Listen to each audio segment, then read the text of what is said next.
ನಮಸ್ಕಾರ. ಕೂಶ್ಮಾಂಡ ಇದು ವಿಚಾರಗಳ ವಿಶ್ಲೇಷಣೆ ಯೂಟ್ಯೂಬ್ ಚಾನೆಲ್ಗೆ ಸ್ವಾಗತ. ನಾನು ಶ್ವೇತಾ ಎಸ್ ಜೈನ್. ಇವತ್ತಿನ ಸಂಚಿಕೆಯಲ್ಲಿ ನಾವು ರಂಬೂಟನ್ ಹಣ್ಣಿನ ಮಾಹಿತಿಯನ್ನ ನಿಮಗೆ ನೀಡಲಿಕ್ಕಿದ್ದೇವೆ. ನಾವೀಗ ಕಾರ್ಕಳ ತಾಲೂಕಿನ ರೆಂಜಾಳ ಗ್ರಾಮದ ಪ್ರಶಾಂತ್ ಜೈನ್ ಇವರ ರಂಬೂಟನ್ ಹಣ್ಣಿನ ಕೃಷಿ ತೋಟದಲ್ಲಿದ್ದೇವೆ. ರಂಬೂಟನ್ ಹಣ್ಣು ಎನ್ನುವಂಥದ್ದು ನಾವು ಮಲೇಷಿಯಾ ಮತ್ತು ಇಂಡೋನೇಷ್ಯಾದಲ್ಲಿ ಕಾಣಬಹುದು. ಅದು ಇಲ್ಲಿ ಕೂಡ ಈಗ ಹೆಚ್ಚಾಗಿ ಬೇಡಿಕೆಯನ್ನ ಕಾಣ್ತಾ ಇದೆ. ರಂಬೂಟನ್ ನೋಡ್ಲಿಕ್ಕೆ ಲೀಚಿ ಹಣ್ಣಿನ ತರನೇ ಇರುತ್ತೆ. ಹೊರಗಿನ ಪದರ ಮಾತ್ರ ಕೆಂಪು ಅಥವಾ ಹಳದಿ ಬಣ್ಣದಿಂದ ಕೂಡಿರ್ತದೆ. ಮಲಯದ ಪ್ರಕಾರ ಅಂದ್ರೆ ಮಲಯ ಲ್ಯಾಂಗ್ವೇಜ್ ಪ್ರಕಾರ ರಂಬೂಟ್ ಅಂದ್ರೆ ಕೂದಲು. ಸೊ ಈ ಹಣ್ಣಿನ ಹೊರಪದ್ರ ಕೂದಲಿನ ತರ ಇರೋದ್ರಿಂದ ಇದಕ್ಕೆ ರಂಬೂಟನ್ ಅಂತ ಹೆಸರು ಬಂದಿದೆ ಅಂತ ಹೇಳ್ತಾರೆ. ರಂಬೂಟನ್ ಹಣ್ಣನ್ನ ನಾವು ನೋಡ್ಬೋದು. ಅದರಲ್ಲಿ ಹೆಚ್ಚಾಗಿ ವಿಟಮಿನ್ ಸಿ ಇರ್ತದೆ ಅಂತ ಹೇಳ್ತಾರೆ. ಹಾಗೆ ಕ್ಯಾಲರಿ ಕಮ್ಮಿ ಇರ್ತದೆ. ಇದರಲ್ಲಿ ನೀರಿನ ಅಂಶ ಹೆಚ್ಚಾಗಿರೋದ್ರಿಂದ ಶುಗರ್ ಪೇಷಂಟ್ಗಳು ಇದನ್ನ ಹೆಚ್ಚಾಗಿ ಬಳಸಬಹುದು. ಅಂದ್ರೆ ಬ್ಲಡ್ ಶುಗರ್ ಅನ್ನ ಕಂಟ್ರೋಲ್ ಮಾಡುತ್ತೆ ಅಂತ ಹೇಳ್ತಾರೆ. ಇದರ ಬಗ್ಗೆ ಒಂದಷ್ಟು ಮಾಹಿತಿಯನ್ನ ಕೂಡ ಪಡ್ಕೊಳ್ಳೋಣ. ಹಾಗೆ ಈ ಕೃಷಿಯನ್ನ ಯಾವ ರೀತಿ ಮಾಡುದು ಅನ್ನುವಂಥದ್ದನ್ನ ಕೂಡ ಕೇಳ್ಕೊಂಡು ಬರೋಣ ಬನ್ನಿ. ಪ್ರಶಾಂತ್ ಕುಮಾರ್ ಜೈನ್ ರೆಂಜಾಳ ಉದ್ಯಮ ಕ್ಷೇತ್ರ ಅಂದ್ರೆ ರೇ ಬ್ಯಾಗ್ಸ್ ಅನ್ನುವಂತಹ ಬ್ಯಾಗ್ ಇಂಡಸ್ಟ್ರಿಯನ್ನ ಇಟ್ಕೊಂಡು ಅದರ ಜೊತೆ ಕೃಷಿ ಕ್ಷೇತ್ರದಲ್ಲಿ ಸಾಧನೆ ಮಾಡ್ತಾ ಇರುವಂತಹ ಪ್ರಶಾಂತ್ ಜೈನ್ ಅವರು ನಮ್ ಜೊತೆ ಇದ್ದಾರೆ. ಸರ್ ನಮಸ್ತೆ. ನಮಸ್ತೆ. ಎರಡೂ ಕ್ಷೇತ್ರವನ್ನ ಕೂಡ ಮ್ಯಾನೇಜ್ ಮಾಡ್ತಾ ಇದ್ದೀರಿ. ರಂಬೂಟನ್ ಹಣ್ಣಿನ ಕ್ಷೇತ್ರ ಅಂದ್ರೆ ಈ ಬೆಳೆಯನ್ನ ಬೆಳಿಲಿಕ್ಕೆ ಏನು ಇಂಟ್ರೆಸ್ಟ್ ಹೇಗ್ ಬಂತು ಅಂತ? ಫಸ್ಟಿಗೆ ಬೈ ಬರ್ತ್ ನಾವು ಅಗ್ರಿಕಲ್ಚರಿಸ್ಟ್ ಆಗಿದ್ದೀವಿ. ಹ. ಅಡಿಕೆ ಬೆಳೆಸ್ತಾ ಇದ್ದೀವಿ. ಮುಂಚೆ ಗದ್ದೆ ಏನಿತ್ತು, ಅನಂತರ ನಮ್ಮ ತಂದೆಯ ಕಾಲದಿಂದಲೂ ಅಡಿಕೆ ಎಲ್ಲ ಇತ್ತು. ಹ. ಅಡಿಕೆ ಆದ ನಂತರ ಅಡಿಕೆಗೆ ಪರ್ಯಾಯ ಬೆಳೆಯಾಗಿ ಏನನ್ನು ಬೆಳೆಸ್ಬೋದು ಅನ್ನೋಂಥದ್ದು ರೀತಿಯಲ್ಲಿ ನಾನು ಸ್ವಲ್ಪ ಯೋಚನೆ ಮಾಡುವಾಗ ನಮಗೆ ಬಿಸ್ನೆಸ್ ಒಟ್ಟಿಗೆ ಸೂಟೇಬಲ್ ಆಗುವಂಥದ್ದು ರಂಬೂಟನ್ ಹಣ್ಣು ಇಲ್ಲಿ ಬೆಳೆಸ್ಬೋದು. ಈ ಭಾಗದಲ್ಲಿ ರಂಬೂಟನ್ ಹಣ್ಣು ಯಥೇಚ್ಛವಾಗಿ ಬೆಳೆಸ್ಬೋದು, ಈ ವೆದರ್ಗೆ ಸೆಟ್ ಆಗುತ್ತೆ ಅನ್ನುವಂಥ ಒಂದು ಮಾಹಿತಿಯನ್ನು ತಿಳ್ಕೊಂಡು ಪಡ್ಕೊಂಡು ಇದನ್ನು ಇಲ್ಲಿ ಕೃಷಿ ಮಾಡಿದ್ದೇನೆ. ಕೋವಿಡ್ ಟೈಮಲ್ಲಿ ಸಾಧಾರಣ ಎಲ್ಲ ಲಾಕ್ಡೌನ್ ಇತ್ತು. ಆವಾಗ ಏನು ಮಾಡ್ತಿದ್ದೆ ಅಂದರೆ ಇಲ್ಲಿ ಬಂದು ಸ್ವಲ್ಪ ಏನು ಸೋಷಲ್ ಡಿಸ್ಟೆನ್ಸ್ ಎಲ್ಲ ಇತ್ತಲ್ಲ, ಆ ಟೈಮಲ್ಲಿ ನಾನು ಇಲ್ಲಿ ಬಂದು ಈ ಕೃಷಿಯನ್ನು ಮಾಡಿಕೊಂಡು ಸ್ವಲ್ಪ ಗಿಡಗಳು ನೋಡಿಕೊಂಡೆಲ್ಲ ಆ ಟೈಮನ್ನು ಯುಟಿಲೈಸ್ ಮಾಡಲಿಕ್ಕೆ ತುಂಬ ಅಗ್ರಿಕಲ್ಚರ್ ಯುಟಿಲೈಸ್ ಮಾಡಲಿಕ್ಕೆ ತುಂಬ ನನಗೆ ಹೆಲ್ಪ್ ಆಯಿತು. ರಂಬೂಟನ್ ಹಣ್ಣಿನ ಬೆಳೆಯನ್ನ ನೀವು ರೆಂಜಾಳದಲ್ಲಿ ಪರಿಚಯ ಮಾಡಿದ್ದು ಅಂತ ಅನ್ಕೊಳ್ತಾನೆ.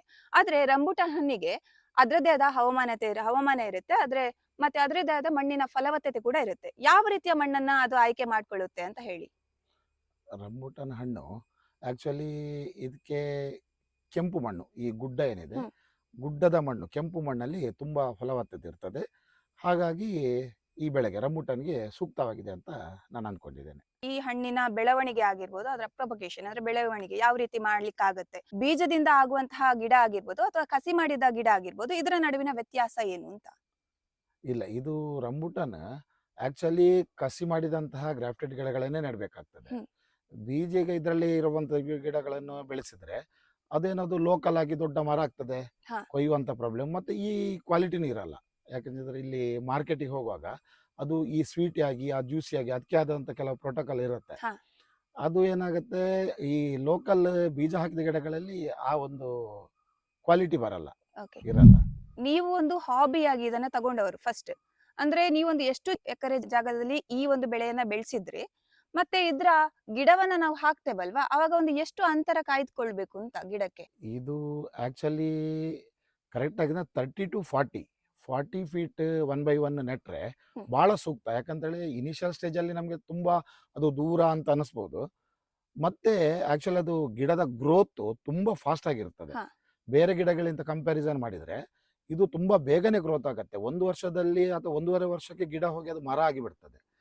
ಹಾಗಾಗಿ ಆ್ಯಕ್ಚುಲಿ 30 ಫೀಟ್ ಅಂದರೆ 40 ಫೀಟ್ ಭಾಳ ದೂರ ಅಂತ ಅನಿಸಿದ್ರು ಕೂಡ 30 ಫೀಟಿಗೆ ನಡ್ಬೋದು. ಓಕೆ. ಮತ್ತೊಂದು 40 ಫೀಟಿಗೆ ನೆಡುವವರು ಮತ್ತೊಂದು ಪ್ಲಾನ್ ಮಾಡ್ಬೋದು. 20 ಫೀಟಿಗೆ ನೆಟ್ಟುಬಿಟ್ಟು ಹ್ಮ್. ಸಾಧಾರಣ ಒಂದು 3 ವರ್ಷ, 4, 5, ಹ್ಮ್. 6ನೇ ವರ್ಷ, 4 ವರ್ಷದ ಫಸಲನ್ನು ತೆಗೆದ ನಂತರ ಆ 20 ಫೀಟ್ ಇದು ಏನು ಲೈನ್ ಇದೆ ಅದನ್ನು ಕಟ್ ಮಾಡಿದರೆ ಸಾಧಾರಣ 6-7 ವರ್ಷಕ್ಕೆ 42 ಫೀಟಿಗೆ ಅಂತರ ಬರುತ್ತೆ ಅದು. ಓಕೆ. ಓಕೆ. ಈ ಜಾಗದಲ್ಲಿ ನೀವು ರಂಬೂಟನ್ ಬಿಟ್ಟು ಬೇರೆ ಯಾವ ಬೆಳೆಗಳನ್ನ ಬೆಳೀತಾ ಇದ್ದೀರಿ? ಈ ಜಾಗದಲ್ಲಿ ರಂಬೂಟನ್ ಬಿಟ್ಟರೆ ಅಡಿಕೆ, ಹ್ಮ್. ಬೇರೆ ರಾಮಪತ್ರೆ ಅಂತ ಹಾಕಿದ್ದೇನೆ, ಹಾ. ಗ್ರಾಫ್ಟೆಡ್. ಹಾ. ರಾಮಪತ್ರೆ ಕೂಡ ಒಂದು 3 ರಿಂದ 4 ವರ್ಷಕ್ಕೆ ಸ್ಟಾರ್ಟ್ ಆಗುತ್ತೆ. ಹ್ಮ್. 7 ರಿಂದ 8ನೇ ವರ್ಷಕ್ಕೆ ಒಳ್ಳೆ ಆದಾಯನ ಕೊಡುವಂಥದ್ದು ಬೆಳೆ. ಓಕೆ. ಅಡಿಕೆಗೆ ಪರ್ಯಾಯವಾಗಿ ಅಥವಾ ಹಾ. ಅಡಿಕೆಯ ಮಿಡ್ಲಲ್ಲಿ ಮಿಶ್ರ ಬೆಳೆಯಾಗಿ ರಾಮಪತ್ರೆಯನ್ನು ಬೆಳಿಬೋದು, ಹಾ. ಗ್ರಾಫ್ಟೆಡ್. ಓಕೆ. ಜನರ ಹತ್ರ ಈಗ ಒಂದು ತಪ್ಪು ಕಲ್ಪನೆ ಇರುತ್ತೆ. ಅಂದ್ರೆ ಕಮರ್ಷಿಯಲ್ ಆಗಿ ತಗೊಳ್ಬೇಕಾ ಅಥವಾ ನಾವು ನಮ್ಮ ಮನೆಗೋಸ್ಕರ ಮಾಡುವಂತದ್ದು. ಸೊ ಎಷ್ಟು ಜಾಗದಲ್ಲಿ ಒಂದು ಇಷ್ಟು ಬೆಳೆಯನ್ನ ಬೆಳಿಬಹುದು ಅಂತ? ಮೇಡಮ್, ಇದು ಸಾಧಾರಣ ಇದಕ್ಕೆ ಇಷ್ಟೇ ಎಕರೆ ಜಾಗ ಬೇಕು, ಕೆಲವರು ಬರ್ತಾರೆ ಇಲ್ಲಿ ನಮ್ಮ ಹತ್ರ ಜಾಗ ಇಲ್ಲ, ಜಾಸ್ತಿ ಜಾಗ ಇಲ್ಲ, 8 ಎಕರೆ ಬೇಕು, 10 ಎಕರೆ ಬೇಕು, ಹಾ 15 ಎಕರೆ ಬೇಕು, ಅದೇ ಥರ ಇದಕ್ಕೆ ಇಷ್ಟೇ ಜಾಗ ಬೇಕು ಅನ್ನುವಂಥದ್ದು. ನಾನೇನು ಇಲ್ಲಿ ಕಲ್ತ್ಕೊಂಡಿದ್ದೇನೆ ಅಂತ ಹೇಳಿದ್ರೆ, ಸಾಧಾರಣ ಒಂದು 2 ಎಕರೆ 3 ಎಕರೆ ಜಾಗದಲ್ಲಿ ಕೂಡ ಸಾಧಾರಣ ಒಂದು 100 ಗಿಡ, 100ರಿಂದ 150 ಗಿಡ ಹಾಕಿದರೆ ಒಳ್ಳೆ ಆದಾಯ ಬರ್ತದೆ. ಸಾಧಾರಣ ಒಂದು ಎಕರೆಗೆ ಒಂದು 70 ಗಿಡ ಹಾಕಿದರೂ ಕೂಡ ಒಂದು 140ರಿಂದ 200 ಗಿಡ ಆದರೆ ಒಂದು 15ರಿಂದ 20 ಲಕ್ಷವರೆಗೆ ಒಳ್ಳೆ ಗಿಡಗಳನ್ನು ಒಳ್ಳೆ ಗೊಬ್ಬರ ಎಲ್ಲ ಹಾಕಿ ಚೆನ್ನಾಗಿ ಮೇಂಟೈನ್ ಮಾಡಿದರೆ 20 ಲಕ್ಷದವರೆಗೆ ಆದಾಯ ಬರ್ತದೆ ಓಕೆ. ವರ್ಷಕ್ಕೆ. ಈ ಗಿಡದ್ದು ನೀರಾವರಿ ಬಗ್ಗೆ ಹೇಳುದಾದ್ರೆ ಅಥವಾ ಈ ಗಿಡಗಳಿಗೆ ಗೊಬ್ಬರ ಹಾಕುದಾದ್ರೆ ಈ ವ್ಯವಸ್ಥೆಗಳು ಯಾವ ರೀತಿ ಅಂತ?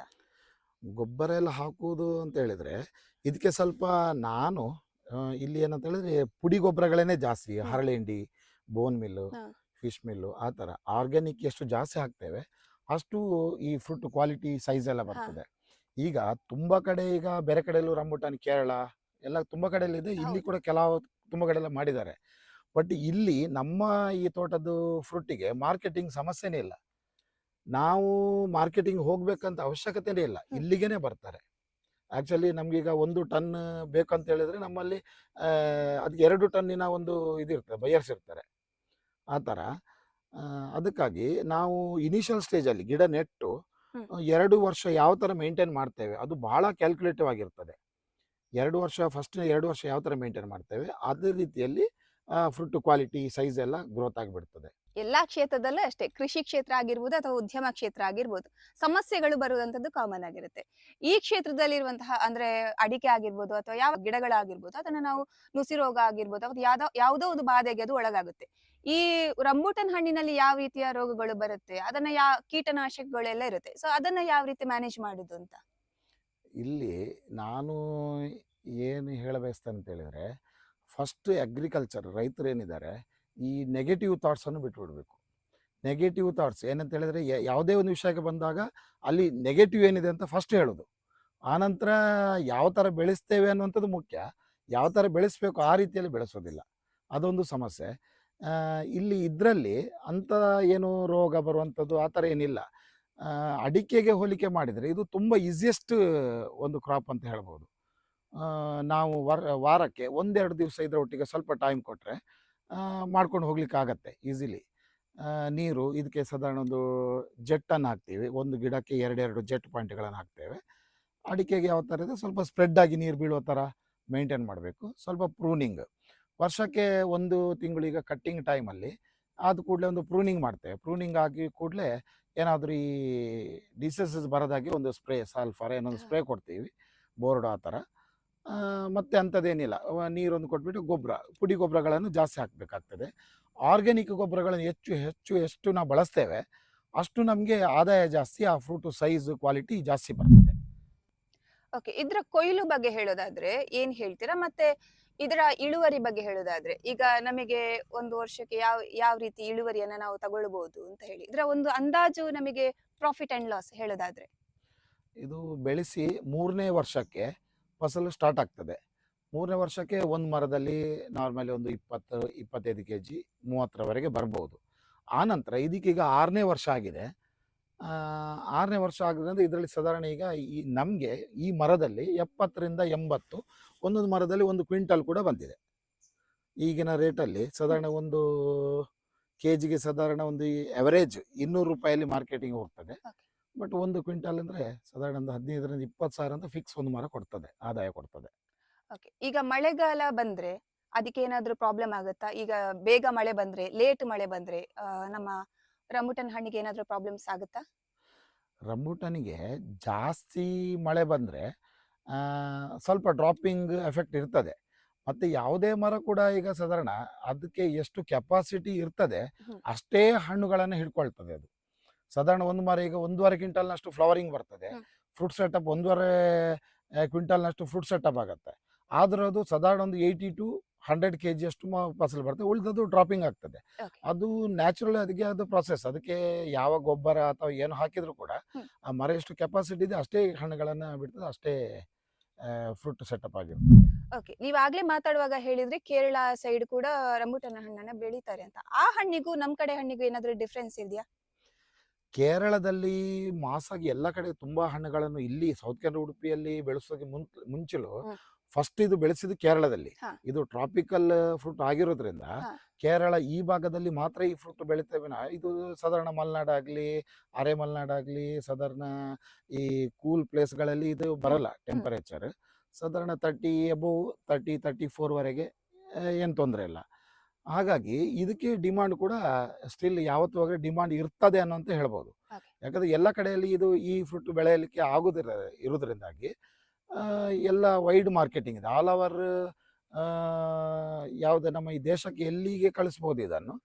ಹಾಗಾಗಿ ಲಿಮಿಟೆಡ್ ಪ್ಲೇಸಲ್ಲಿ ಮಾತ್ರ. ಈಗ ಗ್ರೇಪ್ಸ್ ಏನಿದೆ ಅದು ಚಿಕ್ಕಬಳ್ಳಾಪುರ ದೊಡ್ಡಬಳ್ಳಾಪುರ ಆ ಸೈಡಲ್ಲಿ ಬೆಳೆದ್ರೆ ಈ ಕಡೆ ಗ್ರೇಪ್ಸ್ ಬರಲ್ಲ.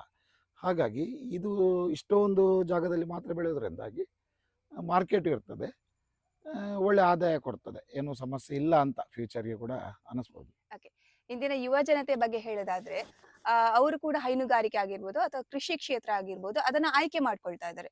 ಇನ್ನಷ್ಟು ಜನರಿಗೆ ನೀವು ಮೋಟಿವೇಟ್ ಮಾಡೋದಾದ್ರೆ ಈ ಕ್ಷೇತ್ರದ ಬಗ್ಗೆ ನೀವ್ ಏನ್ ಹೇಳಿಕ್ ಇಷ್ಟಪಡ್ತೀರಾ ಅಂತ?